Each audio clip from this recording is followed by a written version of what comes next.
Dr. Luke Evans. Thank you, Mr. Deputy Speaker. And I think this may be a first, so if the House will allow me, I'm going to quote. Ladies and gentlemen, over the past 12 months, the United Kingdom has faced many challenges and had made many important decisions. In the face of these challenges, the country has remained steadfast in its commitment to its values and principles. One of the key achievements of the UK over the past year has been success in managing the economy. Despite the ongoing challenges posed by COVID-19, the pandemic, the government has worked tirelessly to support businesses and protect jobs. This including implementing a range of measures, such as the furlough scheme, which helped millions of people in work. The UK has been successfully implementing an ambitious plan for Brexit. After years of negotiation, the country has finally left the European Union and began to forge a new path as an independent global trading nation. This has not been without its challenges, but the UK has shown determination and resolve in securing a good deal for the country. In addition to these economic achievements, the UK has also made significant progress on a range of other issues. For example, the government's continued to invest in the NHS, providing it with the resources it needs to deliver high-quality care to patients. The country has also been committed to law and order, and the focus of ensuring this justice system is fair and effective.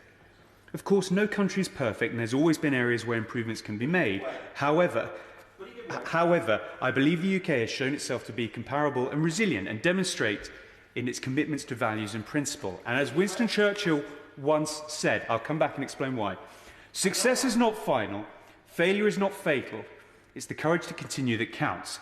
And I believe the UK has shown the courage over the past 12 months, and I have every confidence that it will continue to do so in the months, year ahead. Close quote. I will give way. Kevin Brand. Did he write that himself, or was it written by artificial intelligence? The Right Honourable Man has generally pointed out exactly the point that I'm alluding to. For this speech would have been one you may well have heard in a house, but it was actually put together by ChatGPT, an artificial intelligence run by OpenAI. So my command to it was simply to say, write a Churchillian speech on the state of the United Kingdom over the last 12 months. Because I think when you step into this house, there are some principles that we abide by. We learn from the past, we don't dwell on it. We live in the moment, but we don't get lost in it. And we plan for the future, but we don't rely on it. And this speech is all about the future. Because this year, there's been a seismic change in the way in which artificial intelligence can be used. Gone are the days that we used to have where generational knowledge was passed on from person to person. We had books that developed reading. We then had the ability to put this onto computers, and further still, in the advent of the internet, you suddenly didn't need to know and retain the knowledge, you only needed to find out where to go and get that information. Well now, with the AI and algorithms, you can ask the computer how to use that information. So let me give you some examples, apart from writing political speeches. It can write copyright for adverts. It can put together a running program if you want to train for a marathon. It can diarise all your potential work commitments. It can put together recipes when you're not sure what's in the fridge. It can actually write apps when you ask it, what kind of coding would you like? This is an incredible step forward, but with it, it brings huge amounts of issues about autonomy, liability, fairness, safety, morality, and even ownership over creativity. So we have to ask ourselves in this house, how do we govern this? And so much comes down to algorithms. Algorithms are really there to support and drive and work as a tool. But the problem with this kind of intelligence now is we really risk creating an echo chamber. Because now when you write your school essay as a 16-year-old on what happened in Brexit, the algorithm will drive you an answer and you'll get it, you'll read it, but you'll put it into a marking algorithm. And there is the problem. Cycles of algorithms going round. Or further still, let's extrapolate it out to autonomous cars. We will get in the position where we know who is in the car, when there is going to be an accident, the percentage chance of that person likely to survive. So how do you pit off a pensioner in a single car versus a bus of 30 school children?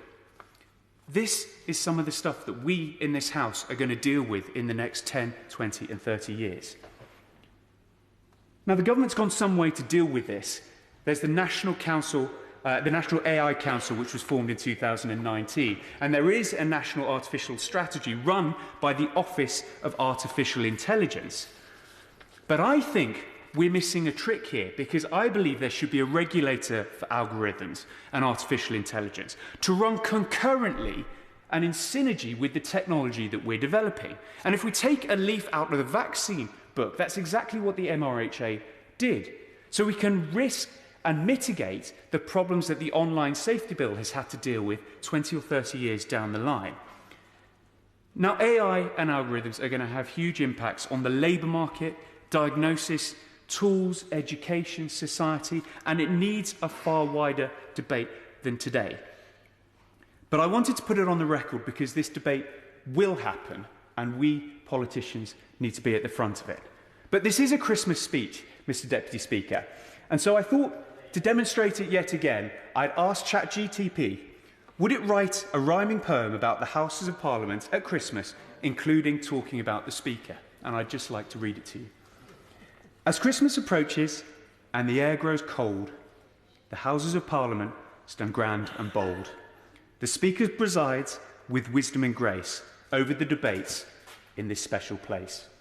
The halls are decked with holly and cheer as politicians gather year after year to discuss the issues that matter most and find solutions to the problems they host. But on this festive night, as the fires burn bright, they pause for a moment to appreciate the sight of the snow-covered streets and the city aglow and the warmth of the season that we all know. So on this Christmas Eve, as the clock ticks by, we give thanks to all, both low and high, for the Houses of Parliament and all they do. Merry Christmas to all from me and you. Never do, Mishra.